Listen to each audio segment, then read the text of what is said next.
están, queridos amigos? Bienvenidos a Francamente. Hoy vamos a hablar de un tema muy actual, ¿no? A propósito de la pandemia, sobre ¿es creencia o sugestión? Lo que tantas veces hablamos sobre soluciones milagrosas. Ujú. Y para conversar con nosotros, hoy nos acompaña el doctor Roberto Somocurcio, pediatra. Bienvenido, Roberto, ¿cómo estás?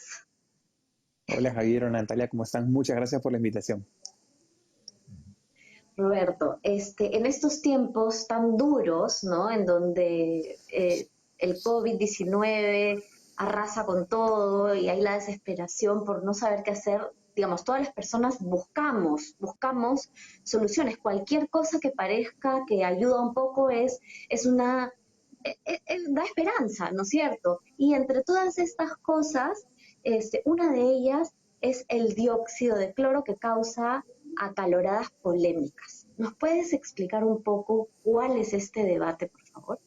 Ante tremenda pandemia y ante la necesidad de curarse por algo, la medicina ha tratado de buscar siempre la solución. Sin embargo, la necesidad de las personas hace que los llevan a tomar medicamentos o sustancias que no necesariamente están comprobadas en la medicina. Y digo lamentablemente porque demora tiempo demostrar que algo funciona o no. En la ciencia médica, como en toda ciencia, se usa el método científico para comprobar que algo funciona. Entonces, yo tengo incluso colegas que están indicando el dióxido de cloro y mi pregunta siempre ha sido, pero ¿por qué no haces un trabajo de investigación que demuestre que sí funciona? Porque quizás estamos perdiendo el tiempo y podríamos salvar muchas vidas. No es simplemente indicarlo por indicarlo sin tener evidencia, porque no estoy demostrando nada. Lo que yo vea, lo que yo encuentre, no es evidencia científica. Lamentablemente es así, ¿no? Y demora un tiempo, ¿no? Miren si no las vacunas.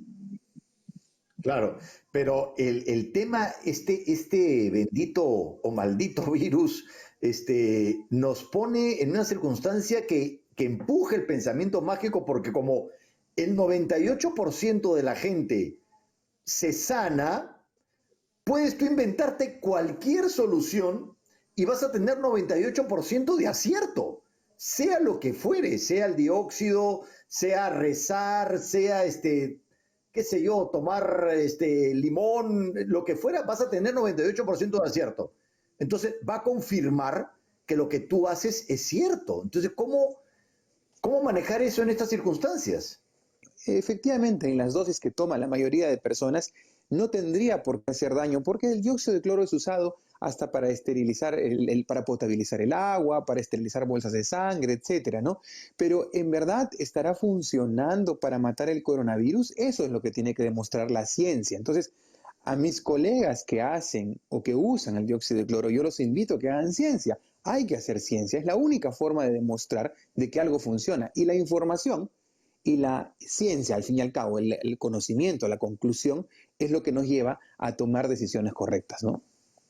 Me gustaría que puedas explicar el ejemplo de tu colega que probó ivermectina que me contaste antes de que empiece el programa y que tuvo 98% de acierto. Cuéntanos un poquito, ¿no? Claro. Nosotros tuvimos una reunión pediátrica hace no mucho en la que discutíamos, aparte del coronavirus, alguien empezó a contar sus experiencias, ¿no? Y colegas muy respetables que utilizaron medicamentos como la ivermectina en algunas zonas del país, nos contaban que ellos veían muchos casos de pacientes complicados y que usando ivermectina lograron que el 98% se salve y solo tuvieron 2 decesos de 100 personas, o sea, 98%. Y la pregunta ahí es lógica, pues claro, el mensaje puede ser, wow, solo se murieron 2, pero la verdad es que más o menos tenían que morirse solo 2. Entonces yo no demuestro nada si digo, de 100 personas se me murieron 2. Yo demostraría algo si tuviera 100 personas a las que les doy ivermectina, 100 personas a las que no les doy ivermectina y les doy algo que viene empaquetado del mismo sabor, el mismo tamaño, a la misma hora, que parece ivermectina, pero que no es ivermectina, y que ninguno de los dos sabe qué está tomando, o ivermectina o no ivermectina, y que incluso el investigador tampoco sabe qué le está dando. Entonces, eso se llama doble ciego. Esa es la única forma de mostrar que algo funciona en una enfermedad. No, claro, además me pongo a pensar en quién asume la responsabilidad, porque cuando tú tomas un medicamento que un laboratorio te dice que este es el porcentaje de éxito, qué sé yo, las cuestiones, si algo te pasa, pues denuncias a ese laboratorio o qué sé yo, al doctor, pero si hay esta proliferación de, digamos, medicamentos, si algo te pasa, pues no hay a quién responsabilizar. Si te pasa algo con el dióxido, ¿a quién reclamas? ¿A quién tienes que decirle? ¿A tu amigo que te mandó el mensaje por WhatsApp? Por supuesto, ¿no?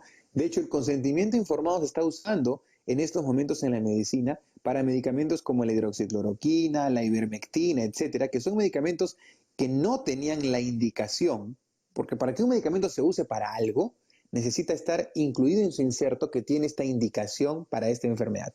Si no está incluido en el inserto, en las indicaciones médicas, es de prioridad o potestad del médico poder utilizarlo, pero con consentimiento informado y que el paciente firme un consentimiento informado de que lo que le puede pasar puede ser peor. Mm. Roberto, estás viendo, a quién le hacen más caso últimamente de lo que tú ves? ¿A los amigos, a la familia, al dato de WhatsApp o al médico de cabecera? ¿O a cualquier médico? Bueno, quienes tienen médico de cabecera, que es una bendición tener médico de cabecera en estos tiempos, le hacen caso a su médico de cabecera. Mm, Pero el 85 ujú. 90% de la población lamentablemente no tiene un médico de cabecera porque nuestro sistema de salud no funciona como quizás funciona en otros países del mundo, donde hay un médico de familia que se dedica a esa zona de la población y de ese lugar donde vive alrededor de 50 o 100 familias, y ese médico es el que se encarga de todos y él comunica. Así sería mucho más fácil. Pero aquí lamentablemente no funciona así. Eso nos invitará quizás a cambiar nuestro sistema de salud. Pero sí veo que las personas hacen mucho más caso al que le ofrece una oportunidad, una esperanza. Miren ustedes, el mejor ejemplo es el oxígeno. Cerca de un 35% de la población va y compra oxígeno en plantas de oxígeno, lo lleva a su casa porque tiene miedo que el paciente va al hospital y se va a morir. Entonces, la gente está teniendo miedo de ir a un hospital porque en el común popular de las personas es, vas al hospital y te mueres. Mejor llévalo a tu casa, que le pongan oxígeno, contrata una enfermera, contrata un médico, hay médicos que van a la casa, etcétera, dale esto, dale lo otro. Entonces, quizás ahí está saltando la solución y quizás nosotros como Estado o como servicios de salud podamos invertir un poco más en medicina pues domiciliaria. Si la gente lo está pidiendo y no quiere ir al hospital, entonces que los médicos que tienen ciencia deberían ir a las casas, ¿no? Quizás ahí está la solución y no la estamos viendo. Qué interesante eso, Roberto, porque no alcanzan las camas en los hospitales. Entonces es ver como, ok, nos asociamos, ¿no? El Estado y las personas ponen la cama y encontramos una manera conjunta, ¿no? Creo que estamos en un momento en el que realmente la creatividad y el compromiso de todos se tienen que unir con la ciencia y las garantías de seguridad que los médicos indican, ¿no? Sí, efectivamente. Es necesario, obligatorio, que los médicos estemos en la primera línea de batalla, pero de la mano de la población. Si no estamos de la mano de la población, que son al final nuestra razón de ser nuestros pacientes, y más bien enfrentamos a la medicina y a la población, no vamos a ir por un buen camino, ¿no? Yo creo que después de 4 meses de cuarentena, si tuviéramos miedo, la gente no saldría y sigue saliendo. Entonces, hay algo más, ¿no? Hay algo más detrás. Yo creo que es educar, hacer que las personas entiendan la severidad de esta enfermedad y que realmente solamente lo entiendes cuando te pasa. Y ni aún así, porque vi imágenes de personas que celebraban la muerte de otras personas celebrando, o sea, haciendo una reunión. Entonces, estamos celebrando la muerte de alguien, haciendo una reunión. Entonces, yo no sé dónde está nuestro pensamiento crítico, qué ha pasado tanto tiempo en el cual no hemos recibido lo mínimo y lo básico, como conversamos con Javier, ¿no? Este pensamiento crítico debería inculcarse, en algunos colegios, en la mayoría se inculca, pero debería reinculcarse y ponerle mucho énfasis en el pensamiento crítico. El niño tiene que aprender el pensamiento crítico, no puede creer cualquier cosa. Claro, pero hay una cosa adicional que lo complica, y es que la voz oficial institucional ha caído con el tiempo en descrédito. Entonces esta pandemia ha traído esto que estamos hablando, pero algo que hace mucho tiempo ya se veía cocinando, donde la gente, por ejemplo, ya no le cree a los médicos porque considera que los médicos hablan en nombre de los laboratorios porque están vendiendo cosas que comercialmente le conviene. Entonces yo ya no creo en la voz oficial porque esa voz oficial tiene conexiones sospechosas con intereses de grandes corporaciones. Entonces prefiero creer a la voz de YouTube, prefiero creer Claro. la voz de WhatsApp, prefiero creer la voz de esa persona que puede ser cercana o anónima, pero que me hace tener la sensación de que yo estoy conociendo una verdad que la voz oficial no quiere reconocer, ¿no? Y me gustaría que puedas profundizar sobre eso y qué hacer sobre eso, pero luego de la pausa.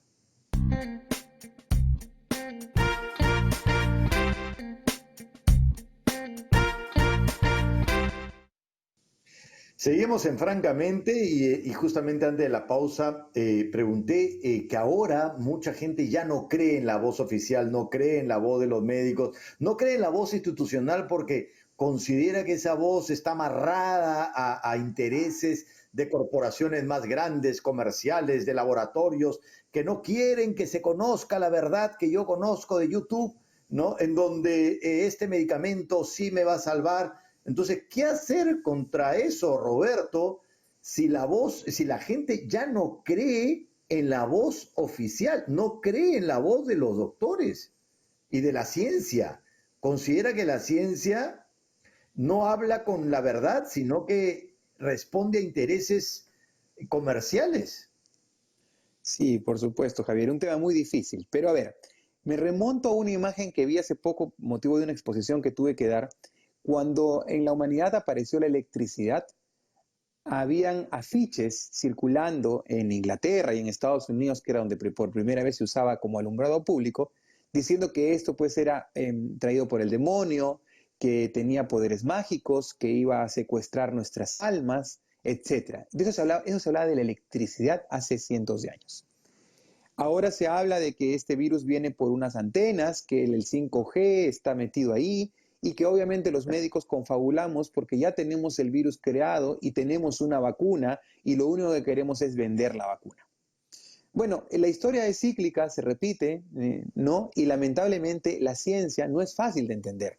Lo que nosotros podamos entender conversando en este diálogo es muy difícil para muchas personas de lograr entender de que de saber cómo es el método científico, cómo se produce una vacuna. Producir una vacuna no es nada sencillo. Producir un medicamento tampoco es costoso. No es como que yo cosecho una naranja y ahí está el medicamento. No es así. De hecho, el simple hecho de extraer vitamina C de una naranja es sumamente difícil y requiere un proceso muy elaborado que a veces ha demorado cientos de años y ya luego se sistematiza y se logra pues en horas o días, ¿no? Entonces, ¿qué hacer cuando la gente no cree en la ciencia? Es informar. Mientras más se informe y mientras esa brecha de personas que no entienden el método científico, que no lo logran entender y que con solamente nos quedemos con los que no quieren entenderlo, que bueno, no importa, yo creo que lograremos el objetivo, ¿no? Mira, países primermundistas como en Estados Unidos, aún hay personas que creen que el coronavirus es inventado. O sea, te pones a pensar, estás en un país de primer mundo, donde el sistema educativo supuestamente es muy, muy bueno, donde el nivel socioeconómico es mejor que el nuestro, y las personas siguen creyendo que es un virus inventado. Entonces, es muy difícil, no creo que nunca lo logremos, y estoy seguro que va a venir otra pandemia y vamos a volver a hablar de lo mismo, porque esto va a ser cíclico.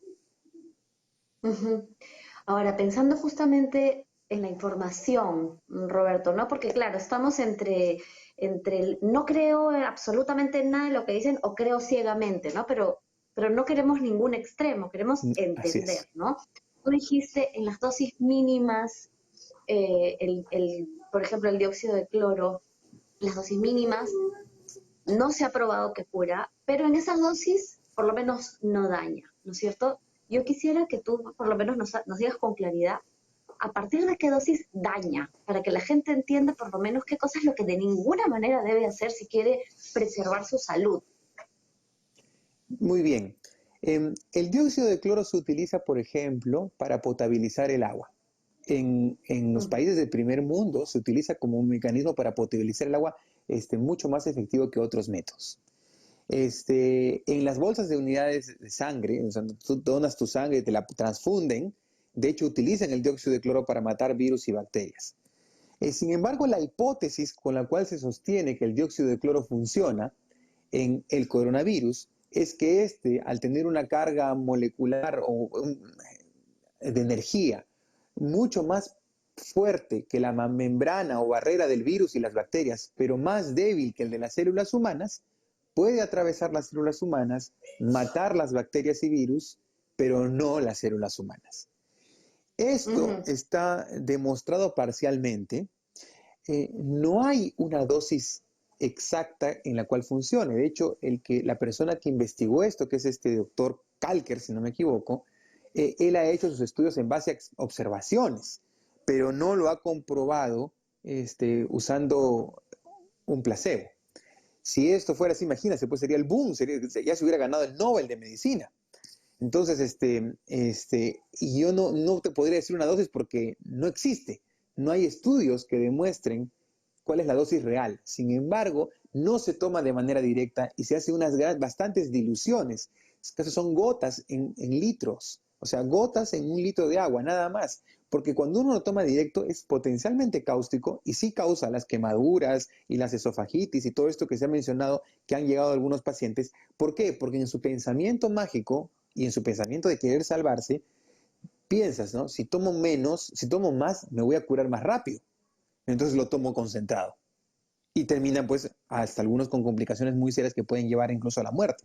Entonces, no hay una dosis exacta que yo podría decir. De hecho, no soy un investigador al respecto del dióxido de cloro, pero si lo van a hacer, si alguna de las personas decide por voluntad propia tomar dióxido de cloro, asesórense mucho de algunos de mis colegas que están haciéndolo y que están teniendo, al menos utilizando el método científico para la dilución, ¿no? Y ya veremos si en el tiempo funciona o no.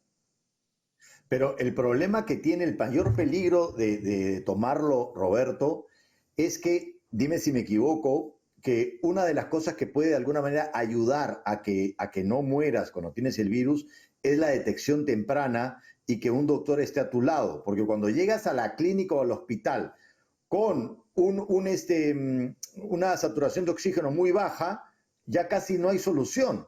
Y el problema de la solución milagrosa es que tú dices, ok, yo tengo mi solución y con esto aguanto, y con esto aguanto, y con esto aguanto, y cuando ya no aguantas, ya es muy tarde. Como ha pasado en Arequipa, que ha ido mucha gente después de haber tomado dióxido de cloro y ya era muy tarde. Entonces, ¿qué tendríamos que hacer para prevenir eso? Porque igual, así sea el dióxido o Claro. cualquier cosa, si estás en tu casa, no vas a ir a la clínica porque dices, yo me curo solo. Efectivamente, y como sucedió al inicio de la pandemia, ¿no? Muchas personas tenían un poco de tos y mocos y querían y volaban a la clínica o al hospital exigiendo que le hagan una prueba, exigiendo que le hagan el diagnóstico para que le den medicamento. Incluso lo sigo escuchando, ¿no? Estos famosos kits que se entregan, que en verdad, lamentablemente, me encantaría decir que sí funcionan, pero lamentablemente no han demostrado ninguna eficacia. Pues si no, no tendríamos la mortalidad que tenemos, ¿no? Y se reparten tantos kits por todos lados, ¿no? De ivermectina con acitromicina y un corticoide más. Entonces, si no ha funcionado, tenemos que replantear. No hemos estado esperanzados en que algo funcione, algo va a funcionar. Pero otra vez y una vez más, lo único que va a funcionar, como ha funcionado en todas las pandemias, es la información, ¿no? La información, que las personas tengan la información. ¿Cuándo debo ir a un hospital, a una clínica? Cuando tengo signos de alarma, ¿no? Cuando tengo factores de riesgo y necesito que me monitoreen todos los días. Si yo soy diabético, tengo hipertensión, soy una persona que tiene alguna inmunodeficiencia o recibo tratamiento, al primer síntoma de coronavirus probablemente sí necesite hacer diagnóstico para que me hagan seguimiento, no para que me den una pastilla mágica que me va a curar esto, sino para que me hagan seguimiento y ante el signo de alarma inminente, que es la neumonía o la trombosis en el caso de este virus, acudir rápidamente a un centro de atención para poder recibir ayuda. Y que, mira, pues ahora están saturados y lamentablemente quizás no pueden tener ayuda, ¿no? Ujú. Claro. Con respecto a aclarar otro punto de información que también es confuso, creo que son los corticoides, ¿verdad? Pues esto que acabas de, no me acuerdo cuál nombraste de tu especialidad, pero sí yo entiendo que los corticoides funcionan en la fase inflamatoria de la enfermedad, que es como la segunda fase, ¿no? Entonces las personas piensan, esto me funciona, me lo tomo antes como prevención, pero sí me gustaría que expliques por qué de manera preventiva es fatal, porque no funciona como prevención, sino aumenta el riesgo, ¿cierto? ¿O complica Por mucho las supuesto, cosas?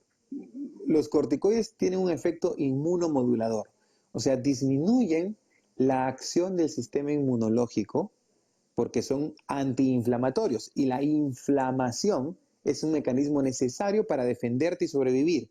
Pero cuando la inflamación supera la capacidad de curarte y más bien es tóxica y dañina, es cuando los corticoides funcionan. Y eso no es en la fase inicial de la enfermedad. Los corticoides han demostrado su eficacia en la fase inflamatoria y no todas las personas llegan a la fase inflamatoria, solamente los que se complican. Así que tomar corticoides a diestra y siniestra va a aumentar los casos de gastritis, los casos de problemas de otras infecciones, etcétera. Hay personas que están tomando corticoides y yo el otro día me enteré de una familiar de un paciente que me dijo que estaba tomando ya 15 días de corticoides y yo le dije, bueno, sabes que para retirarlos vas a tener que hacerlo de forma gradual porque nosotros producimos corticoides propios, el cuerpo humano produce sus propios corticoides y cuando tú tomas una pastilla de corticoides por un montón de tiempo, tu cuerpo deja de producir corticoides y si lo quitas abruptamente puede causar serias complicaciones. No, no sabía. Pero ¿qué no le dan eso a los niños? El hecho de que le den a un niño no significa que lo pueda tomar cualquiera y ese es el arte de la medicina, pues el arte de prescribir, ¿no? Un medicamento en dosis diferentes, en días distintos, a personas distintas, puede funcionar completamente diferente. Podríamos decir que la pandemia más peligrosa que está ocurriendo en estos tiempos es la pandemia de la automedicación. De la automedicación, hija de la desinformación. Mm. Ujú. Creo que la desesperación, Roberto, es que muchas advertencias es lo que recibimos de todo lo que no debemos hacer y no queda del todo claro qué debemos hacer, ¿no? Entonces, en términos médicos, ¿no? Este, ¿Tendrías alguna sugerencia para eso? Eso es un muy buen punto, Natalia, porque hace unos días la Sociedad Latinoamericana de Infectología Pediátrica soltó un documento donde decían que tenemos que replantear la estrategia. Funcionó muy bien el martillazo los primeros días y la danza funcionaron perfectas, pero lamentablemente ahora es el momento de la información. Nada más que de la información. Hay que reconocer eso, ¿no? Reconocer que estamos frente a un virus que se está comportando como la mayoría de coronavirus, ¿ok? Que tiene algunas variantes, que ha atacado a la mayoría de la población y la va a atacar casi en su totalidad y que probablemente al ser un gran número, el número de fallecidos y el número de complicados va a ser muy alto porque es el globo completo, no es solamente un país, sino es el globo completo. Entonces, como este virus es nuevo, lo que vamos a ver es querer tratar de solucionar algo que está en nuestras narices solucionarlo, ¿no? Lavarnos las manos, hacer distanciamiento social, usar bien nuestra mascarilla, quizás y ojalá esta costumbre de usar mascarilla cuando alguien está resfriado, como hacen los asiáticos, se mantenga por siempre, porque eso significa que yo respeto a mi prójimo. Si yo estoy resfriado y me pongo una mascarilla y salgo, ¿por qué puedo? Estaré resfriado y saldré con mi mascarilla. Estoy protegiendo al resto. Eso es un pensamiento de solidaridad, de comunidad, que no debemos de perder como nación, ¿no? Los peruanos somos una nación que ha sufrido mucho, que nos hemos unido mucho y tenemos que unirnos en esta situación para poder salvar a otro. ¿Qué puedo hacer yo para ayudar al resto?